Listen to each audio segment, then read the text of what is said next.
ওই রাষ্ট্রের টাকা খেয়ে গোল আলো মার্কা কিছু আলেম তারা ফতোয়া দিয়েছিল মিজানুর রহমান আজহারের ওয়াজ শোনা যাবে না। কথা বলেন ঠিক কিনা? তার যখন গণজোয়ার বাংলার জমিনে হলো, আল্লামা সাঈদীর পরে একমাত্র যার মাহফিলের সবচাইতে বেশি লোক সমাগম হয়, কথা বলেন ঠিক কিনা বলেন, সেই কোরআনের পাখিটাকে আমরা দেখেছি বিগত 4টি বছর স্বৈরাচার সরকার তাকে নির্বাসিত একটা জীবন দিয়েছিল। এবং বিগত 2 দিন আগে আপনারা লক্ষ্য করবেন, যারা ফেসবুক ইন্টারনেট চালিয়েছেন, বাংলাদেশের ইতিহাসে সর্বোচ্চ লোক সমাগম যেখানে হলো, কোনো রাষ্ট্রপ্রধানও এত লোক সমাগম করতে পারেনি। কক্সবাজারের পেকুয়াতে মিজানুর রহমান আজহারি উনি সর্বপ্রথম মাহফিল করেছেন এই সিজনে। প্রায় ওখানকার প্রশাসন বলেছে 12 লক্ষের উপরে লোক। তাদের ধারণ ক্ষমতা ছিল 4 লক্ষ, লোক হয়েছে কত লক্ষ? আরো জোরে বলেন কত লক্ষ? মানে ধারণার চাইতেও 3 গুণ বেশি। আজকে এই মানুষগুলোকে অবরুদ্ধ করে রাখা হয়েছিল, কথা বলেন ঠিক কিনা বলেন। রাষ্ট্রের টাকা খেয়ে তাদের বিরুদ্ধে ফতোয়া দিয়েছে। এখনো এই লোক সমাগম দেখে কিছু আলেমের চুলকানি ধরে গেছে। বোঝেননি, স্বৈরাচার বিদায় নিলেও স্বৈরাচারের দোসররা কিন্তু বাংলার জমিন থেকে বিদায় নেয়নি। মুসলমান, কথা বলেন ঠিক কিনা বলেন।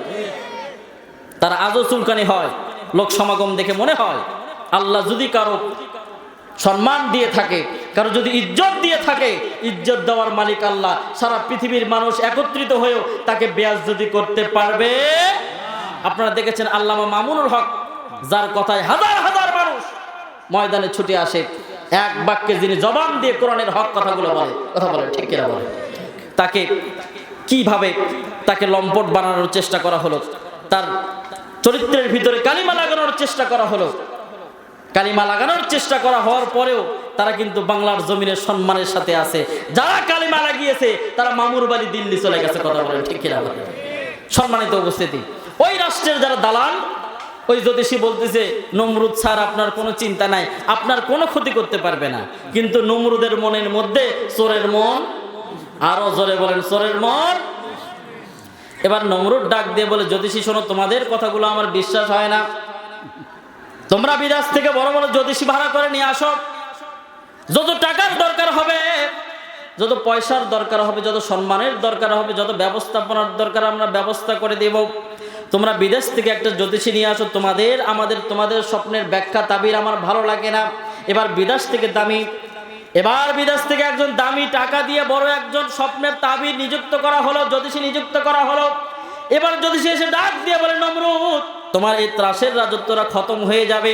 400 বছর ধরে তুমি রাজত্ব কামাই করো, 400 বছর হলে তুমি রাজত্ব চালাও নমরুদ রে। আল্লাহর একজন পয়গম্বর এই দুনিয়ার জমিনে আসবে, আসার পরে তোমার 400 বছরের রাজত্বটাকে খতম করে দিবে। আওয়াজ করে বলেন না সুবহানাল্লাহ, লিল্লাহে তাকবীর। এবার নমরুদের মনটা খারাপ হয়ে গেল, কি ব্যাপার, 400 বছর হয়ে আমি রাজত্ব চালাই আর আমার রাজ্য খতম হয়ে যাবে।